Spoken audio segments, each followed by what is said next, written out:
সবার আগে জানাই আমি আমার বাবা মাকে ঈদ মোবারক। তাদের দোয়াই হোক আমার আলোকিত জীবনের পথ। তারপর জানাই আমার আপুকে ঈদের শুভেচ্ছা। তার হাসিতে ভরে উঠুক আমাদের ঘরের আশা। দূর প্রবাসে থাকা আমার বড় ভাইয়াকেও জানাই ঈদ মোবারক। বড় হয়ে বুঝেছি জীবনের অনেক হিসাব, তবুও ভাইয়ের হাত ধরে নামাজে যাওয়াটাই রইল আমার সবচেয়ে বড় অভাব। বুঝে উঠেছি পর আর কখনো পাইনি একসাথে কোনো ঈদের নামাজে।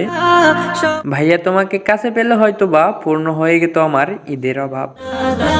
তবে এখন এমন একটা পরিস্থিতি হয়ে গেছে, যদি কোনো ঈদের নামাজে যখন আমি যাই, তখন দেখি বড় ভাইয়ের হাত ধরে ছোট ভাই যখন যায়, তখন কেন না জানে আমার চোখ দিয়ে ওজরে পানি ঝরে যায়। ঈদ মুবারক সমস্ত মুসলিম ভাই ও বোনদেরকে। রমজানের রোজার শেষে এলো